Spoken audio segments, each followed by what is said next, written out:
tagumpay o kabiguan, ng ligaya o lungkot. Kaya marapat lamang na tanggapin si Jesus bilang tagapagligtas at Panginoon. At matapos yun ay panariwain ang katapatan at paglapit sa Kanya bawat araw o day by day. Ang day by day ay naglalayong umalalay sa pang-araw-araw na pamumuhay. Narito po si Kuya Ed Lapis sa mensaheng pinamagatang Minister to the Weak.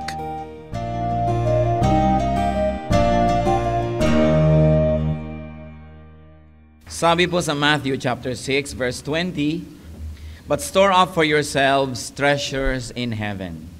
So may tinuturo po ang Panginoon ng pag-iipon ng kayamanan sa langit. At sabi naman ng Ephesians chapter 2 verse 10, "For we are God's workmanship, created in Christ Jesus to do good works, which God prepared in advance for us to do." Pag pinagsama po natin ang dalawang verses na ito, ano po ang ating maaaring maabot na conclusion? Una, nagtuturo ang Panginoon na tayo mag-ipon ng kayamanan sa langit.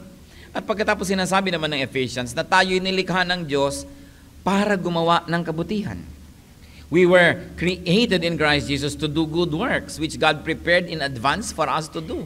Na may hinanda na siya ng mga dapat nating gawin, ng mga gawain ng kabutihan, bago pa man tayo isinilang.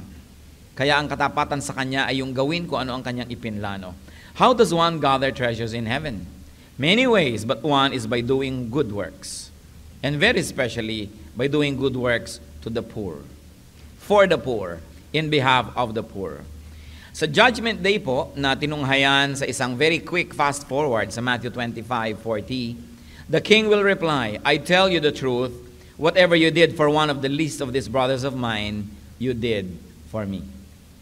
Yan po ang sabi ng Panginoon, sapagkat meron siyang binibigyan ng premyong mga tao. Sabi, ako'y nagugutom, pinakain nyo, nauuhaw, pinainom nyo, hubad, dinamtan nyo, nasa kasakitan ay dinalaw nyo, nakakulong, pinuntahan ninyo. Kaya eto ang gantimpala nyo, sabi ng Panginoon. At tinanong siya ng mga tao, kailan naman po namin ang gawa yun? Parang hindi namin matandaan. Sabi ng Panginoong Jesus, kung ginawa nyo ang mga bagay na yan, dito sa kamumunti at kaliit-liitan kong mga kapatid, inaawari kung ginawa nyo na rin sa akin. Na ang paggawa nyo ng mabuti sa kanila ay sa akin nyo ginagawa, ang pautang nyo sa kanila ay sa akin nyo pautang, ang bigay nyo sa kanila ay sa akin nyo bigay, kaya ako naman ang magbabayad, ako ang magsusukli.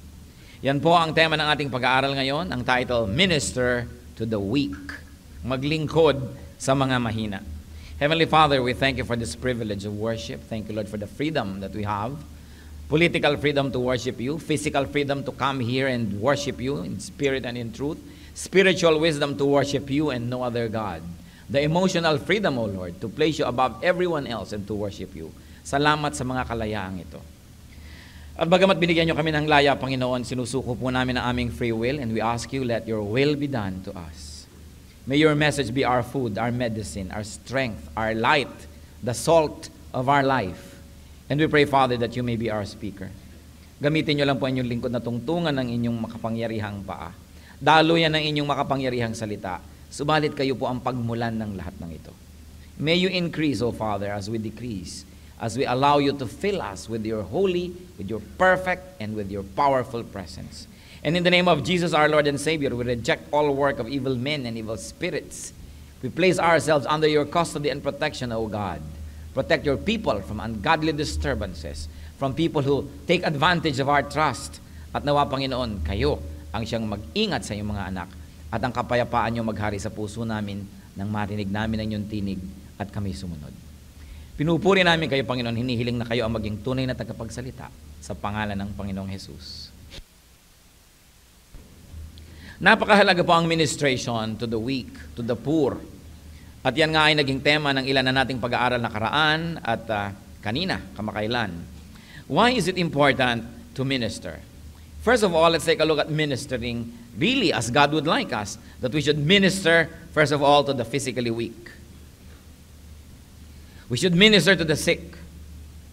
Matthew 12:15, many followed him and he healed all their sick. The Lord Jesus Christ healed the sick, ministered to the sick. Kaya siguro kahit na napakaraming dilubyo at mga dagok ang inaabot ng ating bayan, politically, economically, according pa rin sa study ng Time Magazine, all throughout Asia, the Filipinos are the happiest people in all of Asia. Isa sigurong dahilan na yan na talagang pagpapala ng Diyos sa atin sapagkat mahilig tayong mag-alaga ng mga may sakit. Nakikita mo itong taong ito nagtatrabaho dahil may pinapagamot na ina, may pinapagamot na ama, na kapatid, na hipag, na kapitbahay. Isang malaking puso ang ibinigay ng Diyos sa lahing Pilipino. Kaya isang pagpapala sa atin yan na tayo talaga maibigin. Kaya tayo naman ang hinahabol ng mundo na maging mga doktor, nurses, technicians, caregivers. Because we are a giving people. Sobra po ngayon ang demand sa mundo para sa mga Filipino caregivers, mga Filipino nurses, sapagkat nakita na nila ibang magmahal ang mga Filipino, ibang mag-alaga, iba kahit na nga bayaran at empleyado, pero laging merong personal touch. So malapit ang ating puso sa puso ng Panginoon sa larangang ito. We should take care of the sick. It is important. Acts 5:15.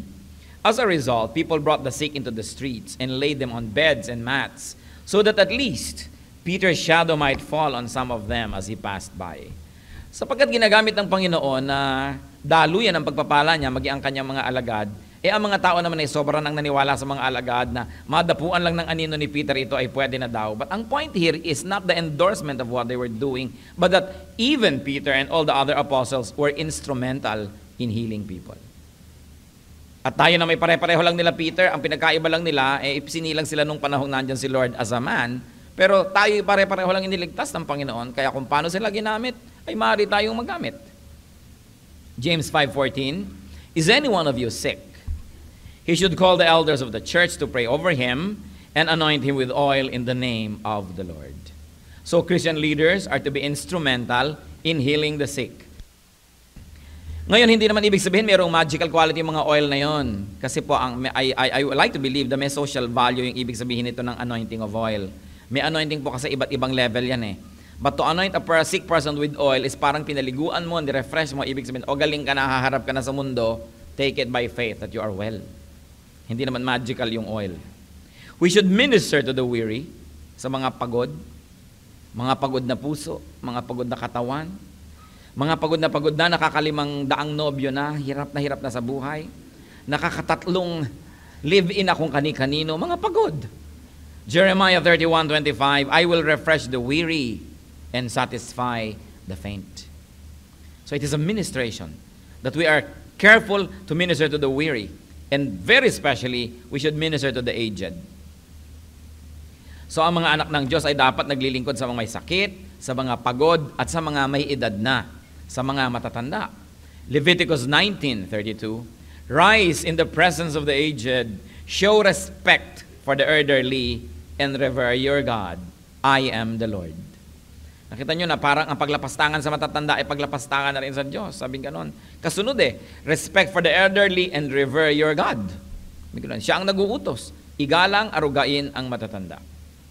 We, people of God, have to minister not only to the physically weak, but also to the physically deprived.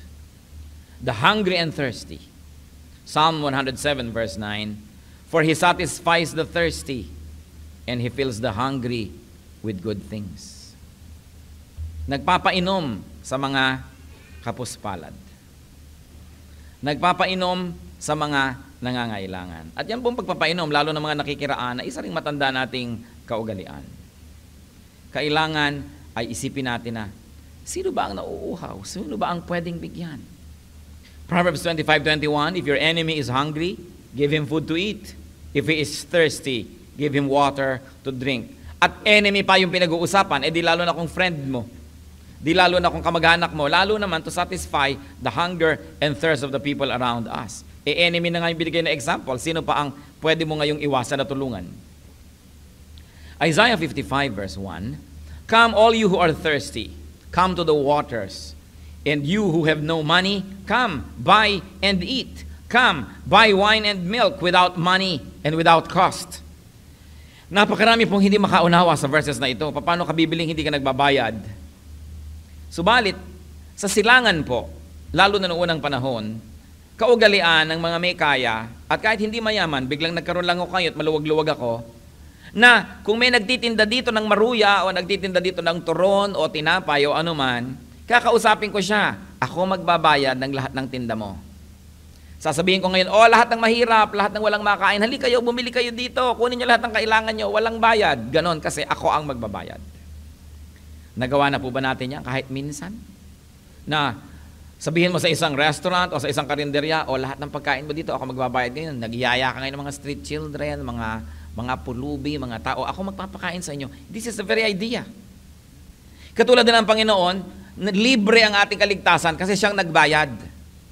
Alam nyo, kung tayo po hahanap ng pangunahing naglilibre, ang Panginoon yun, mapaglibre. Eto, ang kabayaran sa iyong kasalanan, ako na lang magbabayad. Take your salvation. At kung tayo ay tumatanggap ng ganong kabutihan sa Panginoong Diyos, mano ba naman na ulitin natin yung ganong kabutihan sa ibang paraan? Hindi naman kaligtasan ang ibibigay mo sa kapwa, hindi ka mamamatay, hindi ka ipapako, ililibre mo lang. Napaka-importante sa Panginoon yung nagmi-minister ka sa gutom. Hindi ko po alam kung naranasan nyo ng magutom at hindi dahil nagda-diet kayo, yung wala kayo makain. Malalaman nyo ang halaga talaga nung nagpapakain sa isang taong gutom. Matthew 25:35-40. Nung hinusgahan ang Panginoon ng mga tao, sabi niya, "For I was hungry and you gave me something to eat. I was thirsty and you gave me something to drink. I was a stranger and you invited me in. I needed clothes and you clothed me. I was sick and you looked after me. I was in prison and you came to visit me." Then the righteous will answer him, "Lord, when did we see you hungry and feed you? Or thirsty and give you something to drink? When did we see you a stranger and invite you in? Or needing clothes and clothe you? When did we see you sick or in prison and go to visit you?" The king will reply, "I tell you the truth, whatever you did for one of the least of these brothers of mine, you did for me." Alam na natin yan hindi naman po bago. Sabi ng Panginoon, halika kayo, tanggapin yung mga gantimpala na inyong may enjoy sa buong panahon, sa lahat ng panahon. Sapagkat ako'y gutom, pinakain nyo, hubad, dinamitan ninyo, etc., etc. Sabi ng mga tao, kailan naman po nangyari? Aba, kung ginawa mo yan sa iba, ginawa mo sa akin.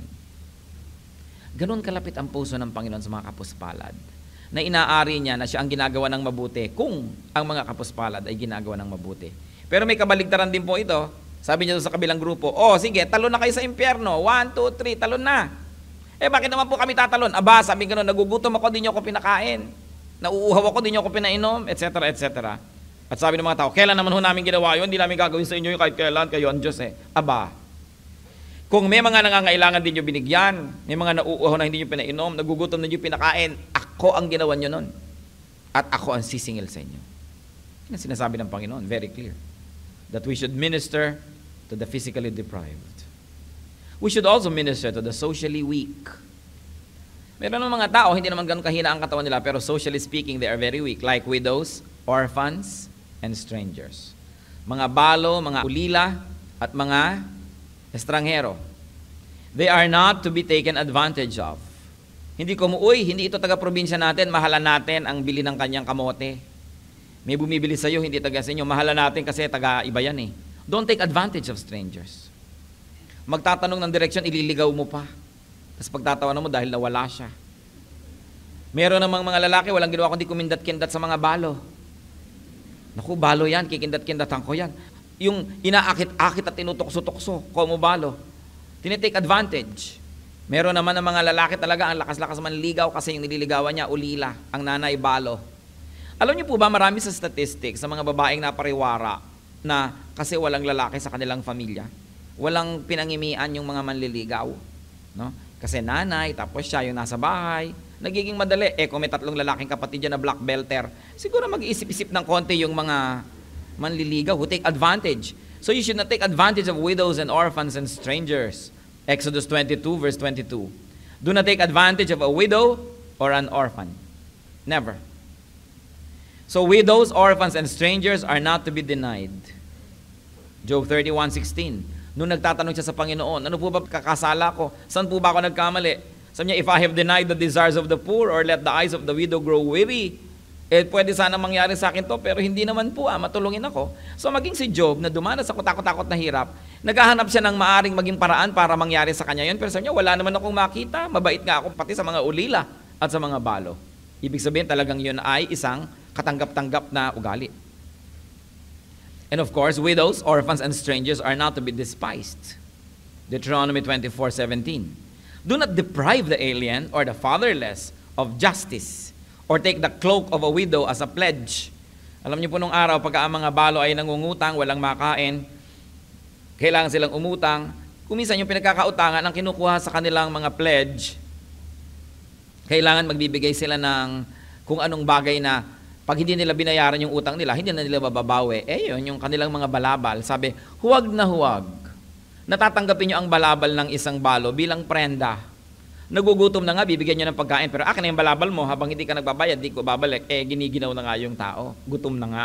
Sabi, kawawa na nga, kinakawawa nyo pa. Instead, widows, orphans, and strangers are to be defended. Ipinagtatanggol yan. Isaiah 1:17. Learn to do right. Seek justice. Encourage the oppressed. Defend the cause of the fatherless. Plead the case of the widow. Kailangan kung hindi maipagtanggol ng mga balo ang kanilang mga karapatan, ang kanilang sarili, ipagtanggol sila ng iba, ng mga may lakas. Proverbs 31:8. Speak up for those who cannot speak for themselves, for the rights of all who are destitute. Kailangan kinakatawan natin ang mga mahihirap, ang mga kawawa, yung mga hindi makapagsalita, yung walang tinig, yung hindi articulate, hindi sila kinikilala at sinisino, kailangan merong magsalita para sa kanila. Kaya nga meron tayong tinatawag na House of Representatives. Kaya nga meron tayong mga congressmen and congresswomen, kinatawan, tinig ng mga kawawa, ng mga api, ng mga mamamayan. Nagiging nga ba silang tinig? Kung may tinig man, nagsasalita ba sila para sa ikabubuti ng mga kawawa? Ginagamit ba ang lakas at influensya para sa mga kapuspalad? Yun ang dahilan kaya sila nandyan. Representatives of the people. So that they would articulate. Sila itong mga nag-aral, sila itong alam ang batas, sila yung nakakaalam ng pasikot-sikot ng pamamahala. Kaya dapat sila ang naninindigan para sa mga kawawa. Nangyayari ba? Kayo ang makakasagot niyan. It's very, very important to minister to widows and orphans and strangers, and they are to be provided for. Kailangan, pakanin, painumin, bigyan ng mga kailangan. Deuteronomy 24:19-20. When you are harvesting in your field and you overlook a sheaf, do not go back to get it. Leave it for the alien, the fatherless, and the widow, so that the Lord your God may bless you in all the work of your hands. When you beat the olives from the trees, do not go over the branches a second time. Leave what remains for the alien, the fatherless, and the widow. So sinasabi dyan, kung kayo mag-aani, huwag nyo naman simutin, magtira kayo para yung mga mahihirap, susunod-sunod sa mga taga-ani nyo, may mapulot naman at may maiuwi. Nung araw pa, maliliit pa kami, natatandaan ko to Ang tawag dyan paghihimalay. Kahit sa mga bukid ng lola ko, magpapaani sila kung ano man na yun, munggo ba, kamote ba, kung ano man yung tanim. Alam ko yung mga mahihirap, mamaya nandun na, namumulot na, dudukot-dukot at huhukay-hukay. Kasi talagang sinasadyang magtira para meron silang makuha. So nakikita niyo po na may mga biblical blaze, pati mga magagandang kaugalian ng ating bayan. And the Bible says, kung niyugyug niyo yung olive para maglaglagan yung mga bunga, huwag niyo namang sobrang yugyugin. Hayaan yung may konting matira para mamaya yung mga mahihirap pumunta doon, makapitas, may makain din sila. In other words, magtira para sa mga kapuspalad. At kung pwedeng gawin yun sa agriculture, pwedeng gawin yun sa lahat. Sa House of Representatives, sa pagbabudget ng pera ng bayan, magtira para sa mga mahihirap. Sa mga ginagawa din natin, kung kayo ay may mga tauhan sa bahay, may mga katulong, magtira ng pagkain din para sa kanila. Hindi yung tira ang ipinapakain. Magtabi, no? Magpakain. Kung tayo po ba may mga malalaking mga pagtitipon at party, pwede ba natin sabihin na, ang isang putahe, itabi, ipakain doon sa mga kapitbahayan natin na medyo kapos. O bago gumulo yung mga pagkain at mahalukay, magtira na tayo, magtabi na tayo, ibigay sa mga street children, dalhin sa isang bahay ampunan. Hindi nagpaparte lang tayo para sa sarili, kainan tayo ng kainan. No? Nagdidilim na ang paningin sa kabusugan. Ayaw pang tumigil. No? So kailangan, meron kang itinitira para sa iba. Because this is what God wants. Widows, orphans, and strangers are to be given justice. Kailangan binibigyan ng katarungan. Deuteronomy 27:19, Cursed is the man who withholds justice from the alien, the fatherless, and the widow. Ang dami, kung iisa-isahin natin, aabutin tayo ng kahaba-habang panahon bago natin maisa-isa ang mga verses na nagsasabing, Huwag niyong kakawawain, bagkus ay inyong tulungan ang mga balo, ang mga ulila, at ang mga estranghero. Sapagkat kawawa naman sila, they are socially weak. Magtira. They are to be fed and taken care of. Even the early church fed the needy and the poor widows. Sa Acts chapter 6 verse 1, in those days when the number of disciples was increasing, the Grecian Jews among them complained against the Hebraic Jews because their widows were being overlooked in the daily distribution of food. So, kostumbre nung naunang church na pinapakain ng mga balo. Ito po yung mga balong ubod na nantatandang hindi na makapagtrabaho, hindi naman yung 32 years old na balo, papakainin na siya. Hindi yon. Yung mga mahihina na ang katawan at hindi na kayang maghanap buhay pa. Pinapakain sila. Ano pong sinasabi sa atin ng scripture? We should minister to prisoners. Mga bilanggo. Hebrews 13:3, remember those in prison as if you were their fellow prisoners, and those who are mistreated as if you yourselves were suffering. Alalahanin sila. Sasabihin naman iba, ang dami namang matutulungan, bilanggo pa, di ba masama sila? Bakit? Di ba masama rin tayo? Mabuti ba kayo? Wala namang mabuti. Iba-iba lamang anyo at hugis ng ating mga kasamaan, pero lahat tayo hinugasan lang ng dugo ni Kristo, pinatawad. Kaya wala tayong karapatan magsabing, bakit? Masasama sila. Sapagkat kung gagawin nyo yun, ang una-una na ang mga sarili na natin ang ating huhusgahan. At napakarami mga bilanggo ay naniniwalaan yung lingkod, marami dyan talagang hindi guilty. Siguro yung abogado lang na nakuha nila, pero may absent ng estudyante. Natalo ang kaso dahil sa abogadong pabaya at walang alam. Pwedeng mangyari yon. Minsan po, ang inyong lingkod ay nasa maximum security ng Bilibid prisons. Pumunta po tayo doon to minister. Abot at abot ang sulat sa akin ng mga kapatiran natin doon. At nung basahin ko pagdating ko sa bahay, sinasabi nila yung kasaysayan nila, ba't sila nakulong doon. Talaga namang mababagbag ang damdamin ninyo. Dahil sinasabi nila yung kung paano umandar yung mga hearing na napakaraming mga nandun na hindi dapat yata nandun. Kaya naman tayo, sa church po natin, meron tayong Juris Fellowship. Grupo ng mga abogado, ng mga mambabatas, ng mga may kinalaman sa law enforcement para tumulong at magbigay lalo ng free legal help sa mga kapatiran natin, mga kapwa natin, ng mga mahihirap na maaaring maapi at magkawindang-windang ang buhay nila dahil lang hindi nila kayang maka-afford ng abogado. Isa yan sa ating ginagawa sapagkat naniniwala tayong yan ang kagustuhan ng Diyos. Tulungan ang mga kapuspalad. At alalahanin daw po yung mga prisoners as if we are fellow prisoners. Alam nyo ba kung anong uri ng mga pagkain ang kinakain ng mga bilanggo? Anong uri ng inumin ang iniinom? Anong uri ng kalagayan ang meron sila? Sa hinaba-haba ng buhay nyo, ni minsan nakapagdala na kayo man lamang ng kahit isang pizza pie. Sa kulungan na malapit sa inyo, dun sa nakapagpadala ba kayo siopaw, o kahit malang nilugaw, o kamatsile, kahit ano. Sa provincial jail, city jail, municipal jail, may mga tao dyan. Daan tayo ng daan, nagtatatro, hallelujah, hallelujah, hallelujah, at nilalampas-lampasan ang mga taong nangangailangan. Sabi ng Panginoon, parang hindi yata ito yung faith na nakaka-impress. Kailangan meron kang pusong maawain at matulungin. Sabi nyo, mahirap din po ako, pero hindi naman siguro mauubos, kapatid, yung mas mahirap kaysa sa inyo. Napakasarap tumulong sa mahirap sa Pilipinas dahil di ka mauubusan ng matutulungan. Pagkarami-rami. Kung minsan sa ibang bansa gusto mong magpakain, sinong tatanggap? Baka i-demanda ka pa kung may amag ng konti. Kung minsan gusto mong tumulong, hindi pwede, against the law. May mga bansa na yung nangingisay na pasyente dyan dahil nasagasaan, hindi pwedeng damputin dahil pag binangyari sa kanya, kasalanan mo.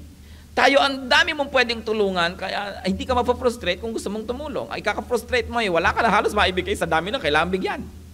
Pero sa dami ng pagkakataon at chance na tayo makatulong, tumutulong nga ba tayo? Pati mga makadiyos na tao, kumisay nakukulong. Tingnan si Peter sa Acts 12:5.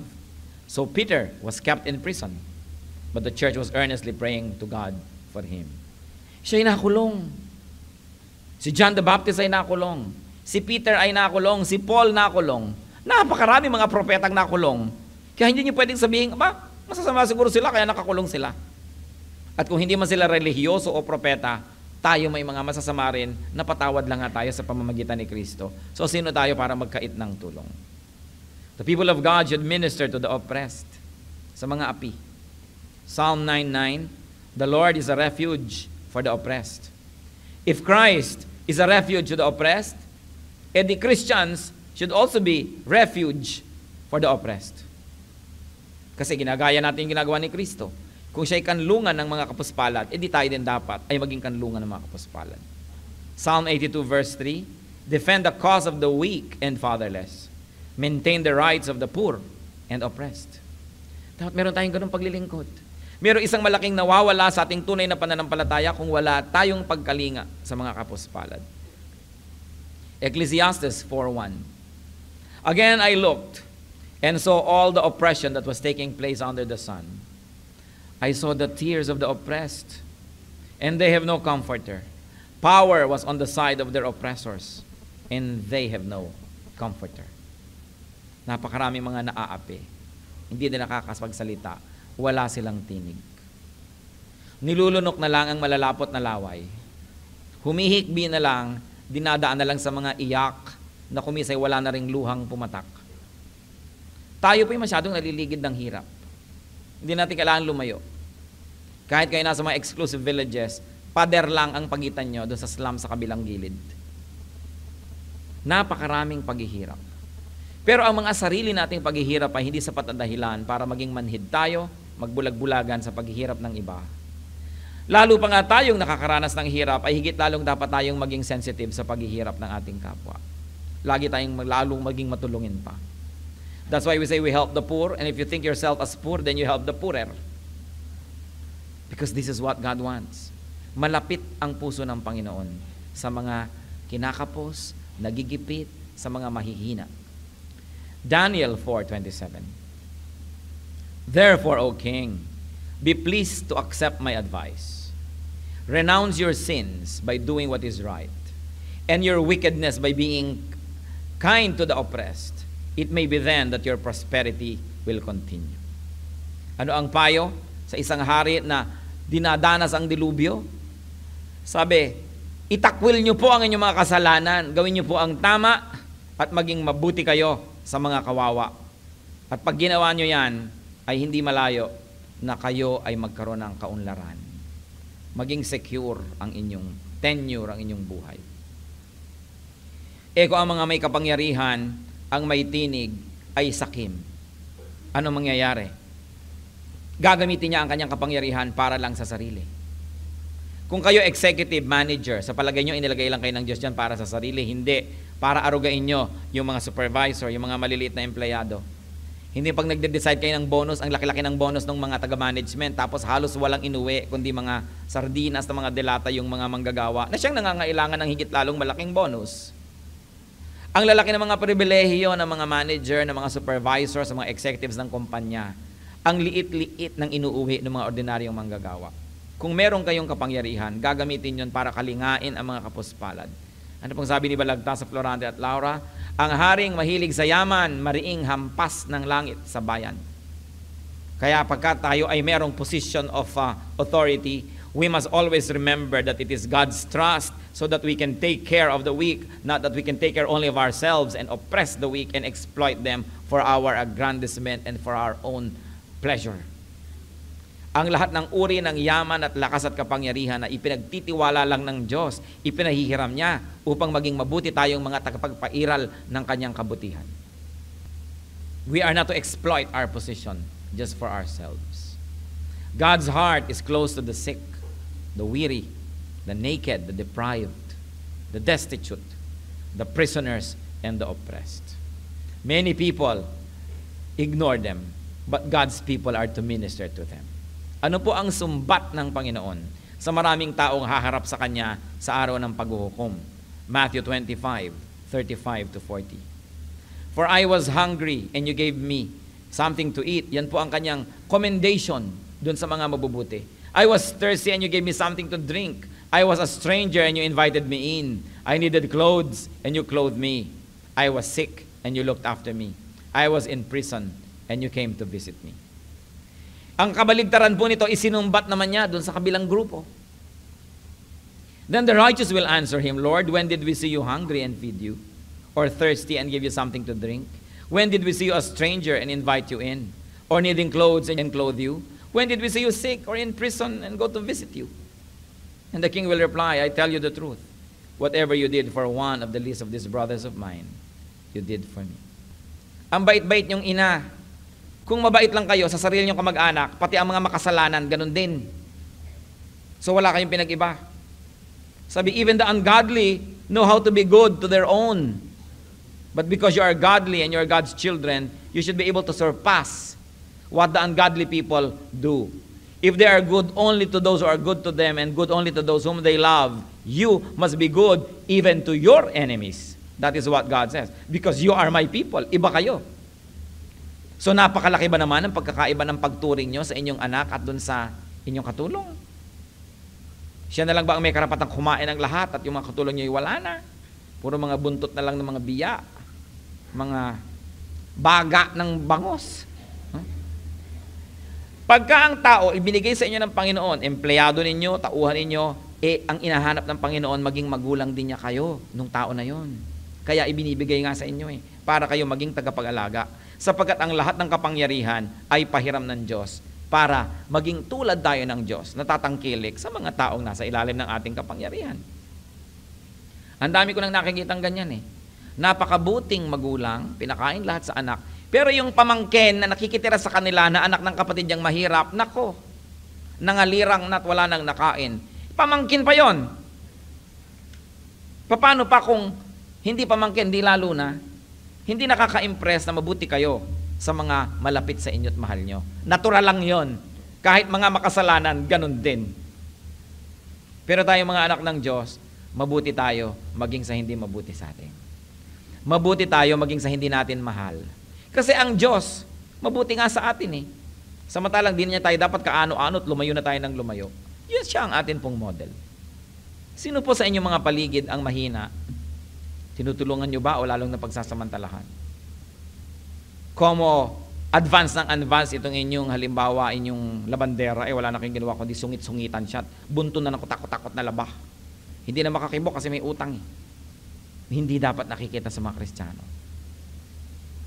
Yung ba namang mga tindera sa palengke, may kaprasong bilaon ng konting tindang malunggay, binabarat nyo pa. Pagkatapos pagpupunta kayo sa Rustas, ang mamahal, di naman kayo tumatawad doon dahil hindi sosyal na tumawad. Bakit kung sino yung maliliit pa, yun pa ang hahapitin? Huwag na kayong mamarat kung ang liliit ng mga tindera. Yung ba namang, sabi nyo, uuwi na yan kasi gabi na mabubulok na yung tinda niya, pwede na natin baratin. Kita nyo, ang dami natin mga mamamayan ng mga mangingisda. Hirap naman sa pagtatrabaho, lagi namang nangingisda, pero ang hihirap pa rin kasi lagi silang binabarat ng mga traders. Kasi lalo sa malalayong baryo, walang planta ng yelo. Pagka bumaba na ang isda sa playa, kailangang ibenta na kung hindi mabubulok na. So, yung mga biyahero na may mga sasakyan, may mga barko, may mga jeep, sila ang nagdidikta ng presyo. Kaya kahit anong paghihirap ng mangingisda, mahirap pa rin siya. Kasi ginigipit ng mga may kapangyarihan. Ganyan din ang nangyayari sa ating mga magkokopra. Ginigipit ng mga traders. Kasi alam nila walang ibang pupuntahan. Sasabihin pa nung farmer, bakit po dun sa kabilang island, ang bilhin nila sa kopra per kilo, ganito. Di dalhin mo dun sa island na yun ang kopra mo. Kasi alam nila walang barko. Hindi ito ang itinuturo ng Diyos. Ang bayan natin hindi mahirap. Ang yaman-yaman ng Pilipinas. Kahit anong itapon mong buto sa lupa, tumutubo. Ang yaman-yaman ng Pilipinas, ang hirap-hirap ng Pilipino. Kasi merong mga konting mayayaman na nanggigipit. At marami rin naman, admitin natin, ang mga mahihirap na tamad. Kaya hindi lang laging kasalanan ng mayaman yon. May mayayaman din namang mabubuti. Pero pag tinignan po natin, it's always this gipitan thing. Nagtatanim ka ng gulay sa buong Cordillera, ang gagawin ng mga biyahero, pauutangin ka, o mag-birthday ang anak mo, gastusan mo, eto. Pagkatapos pag-harvest sila, magdidikta ng presyo. Walang magawa ang farmer. Nagigipit. Yan ang sinasabi ng Lord, huwag kayong magsasamantala sa kahinaan pag alam nyong walang magagawa. Naikwento ko na, bayaan nyo, ikwento ko muli. Minsan, nagpunta ako sa probinsya, may kasabay ako sa kotse na isang tao kayaman-yaman. May alin lumapit sa amin nung huminto ang kotse, nag-alok na isang buwig na saging, na maliit na saging. Mga senyorita. Tinawaran ba naman yan ng kutakot-takot na tawad? Gusto kong masok ka. Hindi na talaga ako tumitingin sa transaksyon. Nung umalis na kami, ipinagmamalaki niya sa akin saging, kita mo, nabili ko ng ganitong presyo lang. Sabi ko, bakit mo naman biling kayo mura-mura? Gabi na Sabi ko noon, kailangan na niya ng pera at saka masisira na to o halos mahihinog na, bukas mabubulok na yan. Sabi ko, natutuwa ka, ikinayaman mo. Hindi na ako muling nakipagbiyahe kasama ng taong ito. Sa totoo lang. Dahil nakakawalang gana. Ang yaman-yaman, ginipit pa yung isang tindera na siguro sa halagang 5 o 10 piso ng tawad, ang laking bagay sa kanya yun. Bakit nyo pagagadunin? Buti ka't nagtitinda yung tao at hindi namumundok at hindi nangu-hold up. So, huwag nyo nang gagawin yan pag kami nagtitinda ng konting sampagita. Kung minsan bilhin nyo na, paano na lang magkaroon siya ng benta. No? Hindi yung tatawaran nyo pa, o yan, dagdagan mo pa. Sasabihin nyo, ba't hindi nyo loko gawing alipin? Sa halagang 10 piso. Pakitain nyo naman ako. Hindi ba? Kasi kawawa naman yung mga tao. Tayo po mga Kristiyano, mag-isip-isip. Alam ko marami po sa atin gumagawa ng mabuti. Pero marami pang pwedeng idagdag na kabutihan sa ginagawa natin. At marami tayong pwedeng bawasin na ginagawa natin na kumisan pagsasamantala sa kapwa. Hindi ko mo halimbawa ang pamasahe sa jeepney magkano, yun na lang ang ibibigay nyo, kumisan dagdagan nyo naman. Dahil alam nyo naman na ilang taon na, nakailang taas na ng presyo ang krudo, ang pasahe hindi tumataas. Kawawa naman yung mga jeepney driver. Mabuti pa yung mga taxi driver, kumisan nagkakatip. Pero yung jeepney driver talagang kahit kailan hindi nagkakatip. Paano bang pasobrahan nyo? Yung iba nagpapalusot pa, hindi pa nagbabayad. No? Kawawa naman.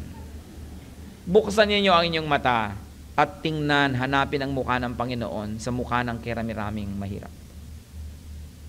At sapagkat nandun ang mukha niya. Ang ginagawa nating mabuti, tinatandaan niya at inaari niyang utang niya. Pero ang ginagawa nating masama, siya ang sisingin. Hindi ko po sinasabing tumulong kayo dahil mayaman kayo. Kahit po tayo mahirap, merong mas mahirap na pwedeng tulungan. Huwag na kayong lumayo. Kung kayo ay nasa opisina, yung mga taong mga maliliit. Diba? Kung kayo ay nasa church, yung mga kapatiran. Kumisa naman sa mga churches, laging may handaan. Uwi, lagi ng asawa ng pastor ang tira. Siya na lang lagi ang nag-uwi. Ang dami ko nang nakitang ganito. Hindi makasakay. Punong-puno yung tricycle niya sa dami ng iuuwi niya. Dahil asawa lang siya ng pastor. Paano yung iba? Hindi ka pa pwede magbigay. Diba? Hindi dapat sinosolo ang blessing. Dapat i-distribute. 5,000 tao na pakain dahil lang may isang batang ibinigay yung kanyang 2 munting isda at 5 maliliit na piraso ng tinapay. Pag nagbibigay tayo, maraming napapakain kasi pinaparami ng Diyos. Little becomes much when you place it in the Master's hand. That's why it is important to always think. Sino po ang kawawa sa ating paligid? Kung minsan sa isang pamilya, gano'n na rin eh. Ang lalayo ng agwat ng buhay ng magkakapatid, ng magpipinsan. Lalo mo pang ine-emphasize pag kami mga reunion, ang ganda-ganda ng baro ng anak mo, ang laso, 3 metro haba. Diba? Tapos yung mga pamangkin mo, kasing papayat ng mga payong na nakasara. Kasi hindi mo man lamang matulong-tulungan. Parang, Kristiyano ka ba? Parang, kumusta na? Sino po sa atin ang may ganitong mga karanasan na tayo nagbibingi-bingihan, nagbubulag-bulagan sa pangangailangan ng iba? Panginoong Diyos, kami po ay napapasuri sa inyo. Pakibigyan nyo nga kami ng espiritong sensitive, Lord. Makita namin kung ano ang aming mga pagkukulang sa mga mas nangangailangan kaysa sa amin. Pinupuri na namin kayo sa napakaraming kapatiran na nag-uumapaw, Lord, ang kabutihang loob nila. Maraming tinutulungan, maraming ginagawang mabuti. Pagpalain mo ang mga kapatid na ito lalo na. At nang sa ganun, sapagkat sila'y mabuting tagapag-ingat ng iyong mga kayamanan, sapagkat mahilig silang magtumulong at magbigay, lalo mo pang paramihin ang kanilang kayamanan, Panginoon. Sa mga nakikita mong mga anak mo na mapagbigay, matulungin, lalo mo pa silang buhusan ng pagpapala, sapagkat sila ang tumutupad ng iyong kalooban kung anong gagawin dapat sa mga material na bagay. At kung meron sa aming kalagitnaang makikita mo, Panginoon, ng mga mararamot, makasarili, let your Spirit work in our hearts, O Lord, so we can change our ways. Buksan nyo nga po ang aming mata para kung sakaling nabulag na kami sa mga sarili naming selfishness, magising kami at makita ang tunay naming kalagayan. Ipakita mo sa amin, Panginoon, kung ano pang pwede naming gawing mabuti. At nawa sa pagsunod namin sa iyo, lalo po kayong madakila. Mga kapatid, sa ilang saglit ng katahimikan, manalangin tayo. Nais kong sariwain ninyo sa inyong alaala kung sino ang ating mga pinagkakaitan at ipagsisi natin ito. Ihingi natin ng tawad, lalo't kung kaya naman nating tumulong. At pagkatapos isipin niyo ang mga taong maaaring tulungan pa, italaga natin ang ating buhay, ang mga ibinibigay ng Panginoon sa ating mga blessing, para maging kamay tayo ng Panginoon. Namatay siya para sa atin, dapat ganyan siyang mabuhay sa pamamagitan natin. Magawa niya ang gusto niyang gawin sa pamamagitan natin. Maabot niya ang mga dapat abutin sa pamamagitan ng ating kamay. Manalangin tayo sa ilang saglit ng katahimikan.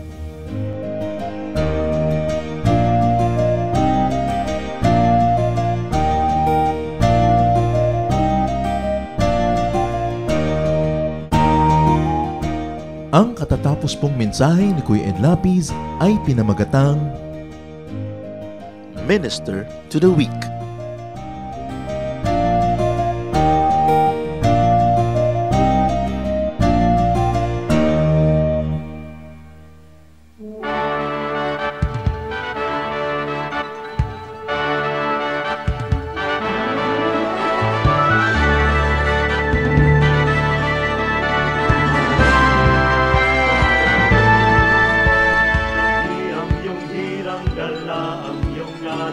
Taglay ang ligaya ng kaligtasan. Alab ng puso sa aming dibdib ay kayo ang dahilan. Uktawin ang nahihimling na damdamin, isingin ang aming yaring isipan. Tangang lakas ay gawin niyong alipin sa inyo ang pagsamba. Pagsamba, dalis ay napagsamba sa dakilang ngalan niya.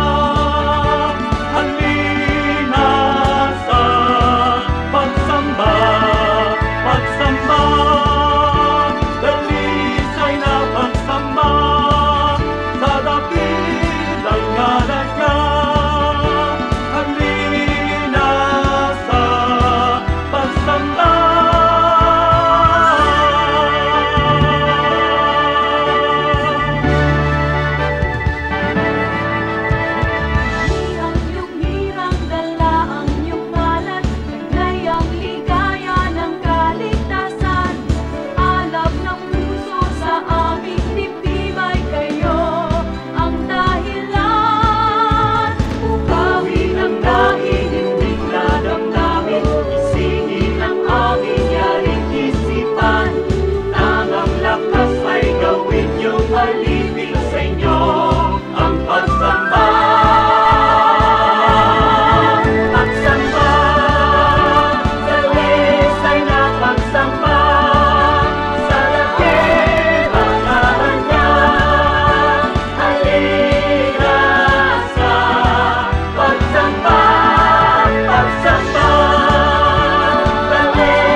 Napakarami pong kayamanan ng ating bayan at kuminsan hindi naman karapat-dapat na magkaroon tayo ng napakaliit na pagtingin sa ating sarili. Nangyayari lang yon kung hindi natin kilala ang ating nakaraan, hindi natin kilala ang mga kayamanan ng ating bayan na nagpapaganda sa atin pong lahi. Kaya naman dapat natin kilalanin ang nakaraan, ang kasaysayan, at ang mayayamang mga pamana sa atin ng ating mga ninuno. Ang mga hiyas po ng ating lahi, ang mga kayamanan ng ating bayan ay binubuo ng maraming bagay. At isa na rito ang musika. Ang musika ay salita daw ng kaluluwa. Ang musika ay napakabisang paraan upang ipahayag ang ating damdamin, ang ating mga pangarap at ang ating mga pagpapahalaga. Sa Pilipinas po, ang musika ay paraan ng pagpapahayag ng mga espiritual na bagay. Ang mga Pilipino kapag gumagawa ng musika kadalasan ay upang sumamba. Kaya tayong mga Pilipinong Kristiyano ay dapat lamang na mag-aral ng mga tugtog ng ating bayan at gamitin naman natin ito sa pagsamba sa Panginoong Hesus. Dapat nang bawiin ang musika ng Pilipinas mula sa kung ano-anong mga paggamit na hindi ayon sa kalooban ng Panginoon. At ito naman ay dapat ialay sa paanan ni Jesus upang lalong makadagdag sa marami, makulay at magagandang paraan ng pagpapahayag natin ng ating pananampalataya. Ang musika ng bayan, hiyas ng lahi, hiyas ng bayan. Narito at ating pakinggan ang mambayo, mga tunog ng pagbabayo ng palay na may kasamang mga awit mula sa mga kalinga.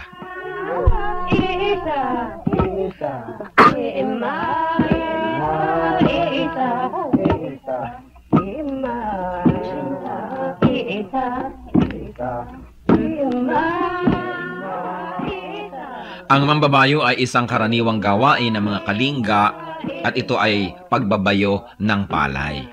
Gayunpaman, ito isinasagawa sa sari-saring estilo at pamamaraan ayon sa idinaraos na okasyon. Halimbawa ay kasal o kaya ay may mga kinalaman na seremonya sa mga patay o mga libing. Ang mambayo ay sinasaliwan ng awit tulad ng naririnig natin.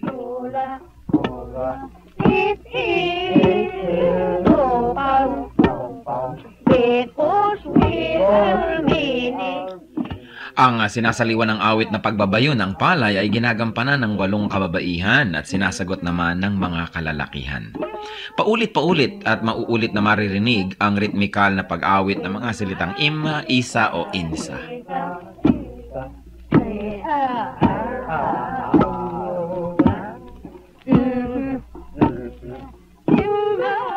Kasabay nito ang kanilang pagbabayo. Anong ibig sabihin ng ganitong uri ng pagbabayo? Pagbabayo ng palay na hindi lamang ang dahilan o ang gustong mangyari ay makapagbayo ng palay, ito rin ay isang bigkis panlipunan. Sa pagbabayo, makikita ang tulungan, pakiramdaman, pagsasaya. At makikita natin ang pagiging dakilang mga musikero ng mga Pilipino na maging sa pagbabayo ng palay, gumagamit sila ng musika, hindi lang upang sila ay malibang at pagaanin ang trabaho, kundi patuloy na ipahayag ang kanilang nadarama. Sa mga Katagalugan at sa mga nasa kapatagan ng Luzon, uso rin ang bayuhan, lalo ang pipigan. At kadalasan, yung halo na ipinangbabayo ng pinipig, inuukit pa ang loob noon at nilalagyan ng parang bolang kahoy sa loob na habang nagbabayo, kakalog-kalog naman ang bolang ito at gumagawa na naman ng isang ritmo.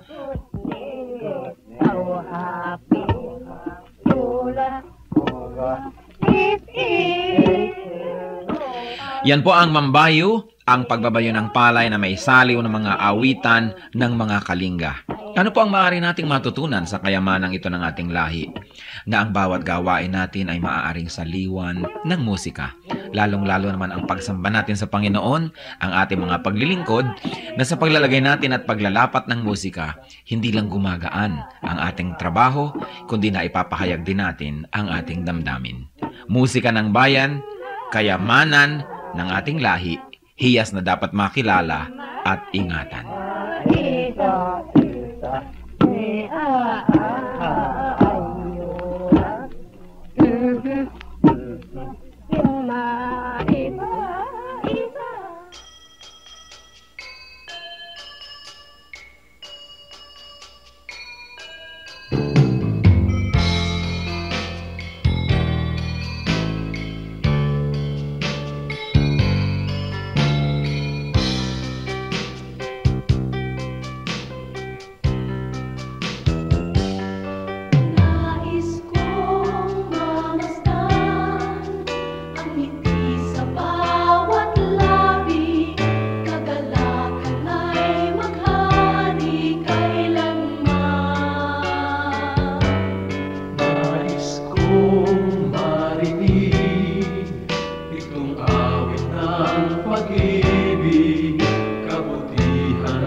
Bunga ng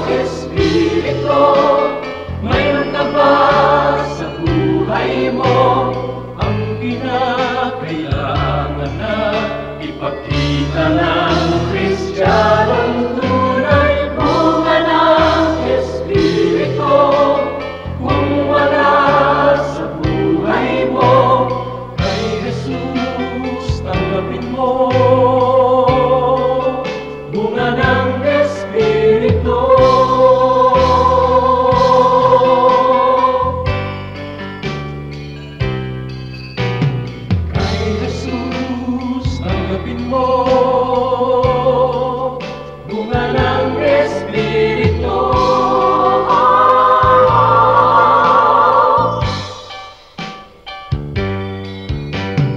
Bunga ng Espiritu, mayroon ka ba sa buhay mo ang kinakailangan na ipakita ng Kristiyanong tunay? Bunga ng Espiritu, kung wala sa buhay mo, kay Jesus tanggapin mo. Bunga ng Espiritu.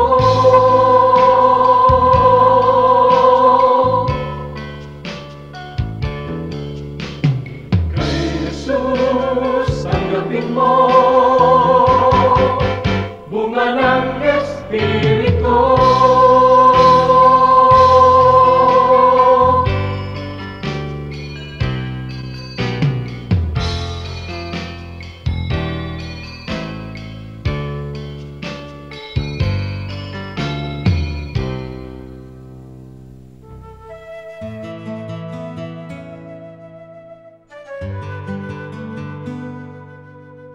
Ano ba ang original Filipino culture? Yan siguro paghahanap natin ng original na Filipino ay dapat na magkaroon ng isang bagong pananaw. Halos wala naman talagang original na culture kahit saan.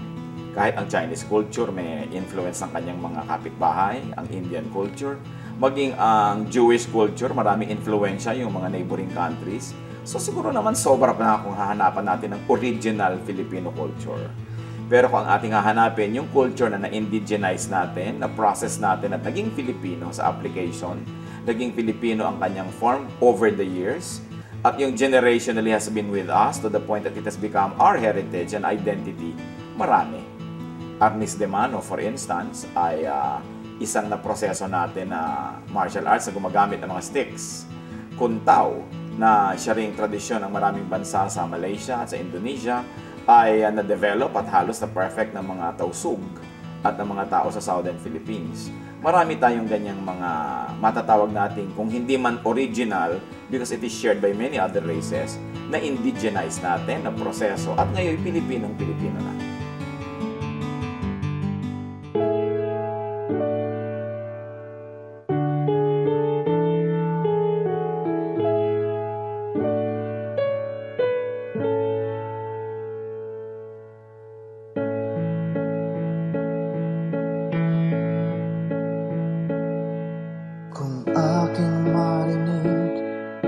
Banayad mong tinig, paligid may dilim, sa pag-asa'y hitik. At kung sa panahon ba ng kasiyahan, walang pagkalimot, dalay pasalamat.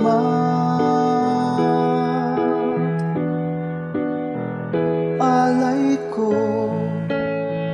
ay papuri, damhin mo pagsamba, ang pag-ibig mo sa'kin walang hanggan. Sa iyo kabutihan buhayan nakamtan, pupurihin ka magpakailan pa man,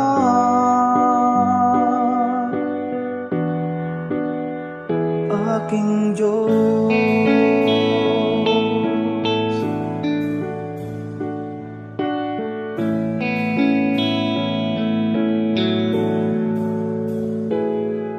At kung magkaminsan di ka maramdaman, sa puso ko'y tiyak ika'y naririyan. Kahit sa dulo man itong aking buhay, ika'y aking lakas, hindi mangangamba.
sa piling mo may tagumpay.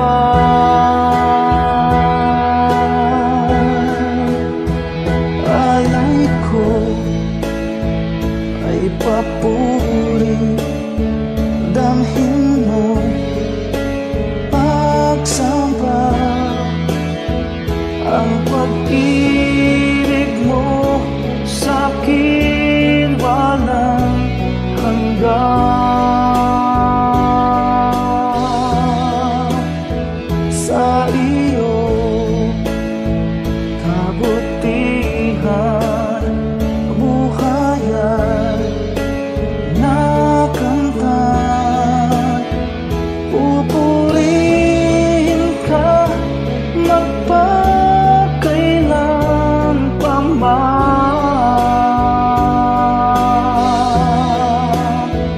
Alay ko ay papuri, damhin mo pagsamba. Ang pag-ibig mo sa'kin walang hanggan.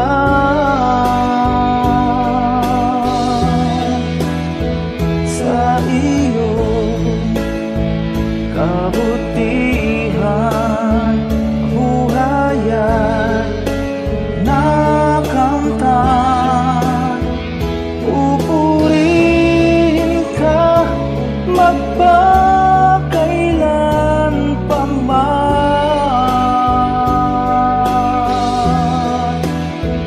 Aking Diyos,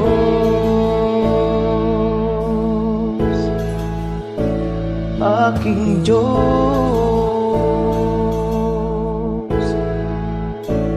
aking Diyos.